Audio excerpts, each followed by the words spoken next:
Hello friends, और मैं फिर से स्वागत करना चाहूँगा आप लोगों के आपके अपने चैनल लोन हेल्प इंडिया में। और रिकवरी एजेंट से आप भी परेशान हो चुके हैं। रिकवरी एजेंट आपके घर पर आके बैठ जा रहे हैं या फिर आपके ऊपर वो लोग बोलते हैं कि केस करेंगे या आपकी इमेज को आपके जो भी गांव समाज में खराब करने की कोशिश कर रहे हैं। तो आप इससे कैसे बाहर आ सकते हैं, कैसे आपको रिकवरी एजेंट से छुटकारा मिल सकता है, इसके बारे में डिस्कस करने वाले हैं। इसी के साथ साथ अगर चैनल पे नए हैं तो जल्द से जल्द जाके चैनल को सब्सक्राइब करके बेल आइकन को प्रेस कर दीजिए। किसी भी तरह का अगर आपने अनसिक्योर्ड लोन, पर्सनल लोन लिया है, क्रेडिट कार्ड लोन लिया है और उसका रिपेमेंट नहीं कर पा रहे हैं, तो आपको देखने के लिए ये मिलता है कि आजकल ये कंपनियां अपने पीक पर आ चुकी हैं और तुरंत ही आपके घर पे रिकवरी एजेंट को अपॉइंट कर देती है। तो रिकवरी एजेंट का क्या सिस्टम है वो भी पहले आप लोग जान लीजिए, जो आपको जानना काफी ज्यादा इम्पोर्टेंट है। तो अगर कोई भी कंपनी है, मान लीजिए कि एक्स कंपनी है और एक्स कंपनी ने एक वाई आदमी को लोन दिया, अब वो लोन वापस नहीं पेमेंट कर पा रहा है, तो एक्स कंपनी के पास इतना फुर्सत नहीं है कि वो वाई आदमी से जाकर लोन वापस लेके आए, क्योंकि कंपनी का ऑफिस एक जगह, दो जगह, तीन जगह पूरे ऑल इंडिया में मिलेगा। हर जगह उसका ऑफिस देखने के लिए आपको आस पड़ोस में कभी भी देखने के लिए ऑफिस नहीं मिलता है।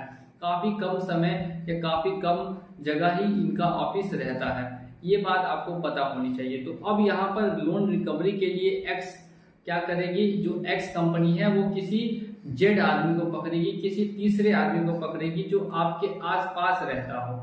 अब उस आदमी को उसने देना है कमीशन 10%, 5% पे ठेका दे देना है, कॉन्ट्रैक्ट दे देना है कि जितना भी भैया जी रिकवरी करके लाओगे उसमें से 10% पैसा मैं आपको दे दूंगा। ऐसा वहां पर एक कॉन्ट्रैक्ट वो लोग को बन जाता है और वहां पर ऐसा कहा जाता है कि जितना भी वो रिकवरी एजेंट पैसा रिकवर करके लाता है उसका 5 या 10% इस रिकवरी एजेंट को मिलेगा। तो ये रिकवरी एजेंट अब आपके घर आएगा, क्यों आएगा, तो इसको चाहिए 50,000 रुपए में से 5,000 रुपए इसका कमीशन।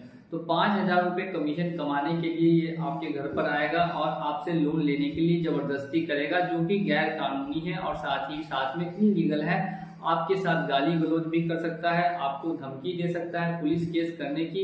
और काफी एजेंट तो आजकल ऐसे हैं जो बोलते हैं कि मैं पुलिस को ही लेकर आ रहा हूं, तो आप उनको सीधे बोल दीजिए कि आप पुलिस को ही लेकर आइएगा, वरना मेरे घर आप नहीं आइएगा।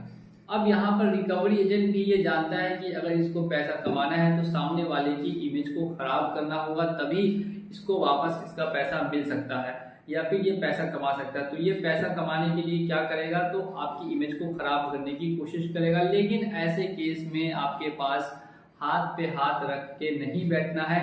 आपको सिंपली पहले तो इस रिकवरी एजेंट को समझा देना है कि भैया जी मेरे पास अभी कोई भी पैसा नहीं है, आप 6 महीने बाद या 1 साल बाद आइएगा तो मैं आपका लोन का सेटलमेंट कर दूंगा। अब ये तुरंत बोलेगा कि मेरे सामने सेटलमेंट करो, तो आप उसको तुरंत जवाब दीजिएगा कि सेटलमेंट ऑफर तो लेकर आओ, सेटलमेंट लेटर तो लेकर आओ, उसके बाद सेटलमेंट होगा। या फिर ये आपको कहेगा कि पुलिस केस कर देंगे या लीगल केस, लीगल नोटिस होगा। तो आप इसको सीधे सीधे समझा दीजिए कि भैया जी जाइए, लीगल नोटिस और लीगल केस जो करना है आप कीजिए, आप बिल्कुल ही फ्री हैं। अभी कोई पैसा नहीं मिल सकता है, जब पैसा होगा तो धीरे धीरे करके रिपेमेंट कर दिया जाएगा या वन टाइम सेटलमेंट करके लोन को क्लोज कर दिया जाएगा। ये बात अगर रिकवरी एजेंट के भेजे में घुस जाती है तो ठीक है, अगर नहीं घुसती है तो फिर ध्यान से सुनिए जो मैं आपको बता रहा हूँ। क्योंकि रिसेंटली ही मुझे पता चला है कि जब रिकवरी एजेंट के ऊपर कोई केस होता है तो फिर वहां पे कंपनी अपना पलड़ा झाड़ लेती है। वो कंपनी साफ मना कर देती है कि मैंने भैया जी किसी भी रिकवरी एजेंट को अपॉइंट नहीं किया था। ऐसा क्यों करती है, क्योंकि कंपनी को बहुत बड़ा कंपेंसेशन पे करना पड़ सकता है अगर नाम कंपनी के ऊपर आता है तो। इसीलिए ये छोटा मोटा जो आदमी है 5,000 रुपए कमाने गया था, ये बीच में फंस जाता है। इसने तो कॉन्ट्रैक्ट लिया था कि पैसा वापस लाएगा, लेकिन ये कॉन्ट्रैक्ट अपना नहीं कर पाया क्लियर, तो अब कंपनी इसका साथ छोड़ देगी और इसको अकेले छोड़ देगी।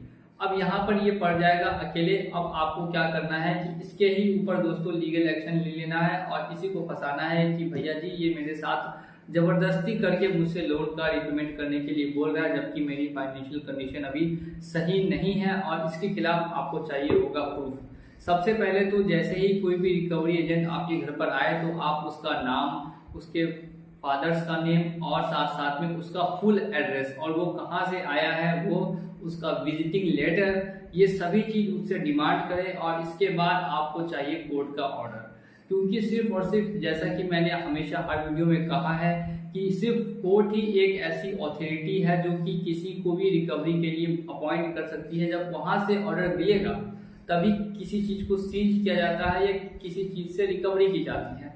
बिना कोर्ट के ऑर्डर के कुछ भी दोस्तों कोई भी स्टेप लेना किसी भी तीसरे आदमी के लिए इलीगल माना जाता है, भले ही फिर उस केस में आपने लोन भी क्यों ना लिया हो।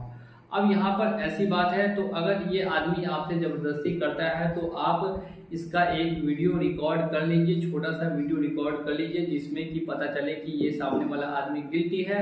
इसका नाम पता एड्रेस कर लीजिए और इसके ऊपर कल होकर या सेम डे एक नोटिस भेज दीजिए, जिसके बाद अगर ये दोबारा आप घर पे दिखाई देगा तो आप इसके खिलाफ FIR कीजिएगा या फिर कोर्ट में केस फाइल कर दीजिएगा। अब इसमें क्या होगा कि आपका जो लोन का दोस्तों अमाउंट है वो भी कंपनी माफ करेगी, साथ साथ में आपको कंपेंसेशन भी पे करेगी, क्योंकि उसने आपके साथ जबरदस्ती की, आपकी इमेज को खराब करने की कोशिश की। जो आपको राइट टू प्राइवेसी का अधिकार मिला है उसको भी उल्लंघन किया है, साथ साथ में आपके घर वालों के साथ बदतमीजी की। कुछ भी अगर ऐसा करते हैं तो फिर यहाँ पर आपके पास पूरा दोस्तों रास्ता है इनके खिलाफ कार्रवाई करने का। अगर इसके बजाते ये लोग मान जाते हैं तब तो कोई दिक्कत नहीं है, लेकिन जैसा कि मैंने कहा रिकवरी एजेंट आजकल मानने को तैयार नहीं है। तैयार क्यों नहीं है? क्योंकि इनको मोटा पैसा मिलता है रिकवरी करने के लिए, और ये थर्ड पार्टी एजेंट हमेशा की तरह इलीगल ही पाए जाते हैं और इलीगल ही होते हैं, इनके पास कोई भी सुविधा नहीं होती। और एक चीज और मैं बता दूं कि रिकवरी एजेंट तभी आपके घर पे आ सकते हैं, ध्यान से सुनिएगा, रिकवरी एजेंट को तभी घर पे आना है जब सामने वाला आदमी उसको बुलाए कि भैया जी आज मेरे पास पैसा है, आज पैसा आके आप ले जा सकते हैं, तभी रिकवरी एजेंट घर पे आने का नियम है। अगर आपने किसी को ऐसा नहीं कहा और बिना बताए वो आपके घर पे या आपके घर वालों को परेशान कर रहा है तो आप उनके खिलाफ कार्रवाई बिल्कुल ही कर सकते हैं। इसी के साथ किसी तरह की अगर आपको दिक्कत आ रही हो तो आप मुझसे कांटेक्ट भी कर सकते हैं कमेंट सेक्शन में, या फिर आपको सामने स्क्रीन पे नंबर दिख रहा होगा उस नंबर पे मैसेज करके मुझसे बातचीत भी कर सकते हैं। इसी के साथ चलिए चलता हूँ आज के इस वीडियो में, मिलेंगे अगले वीडियो में बहुत जल्द।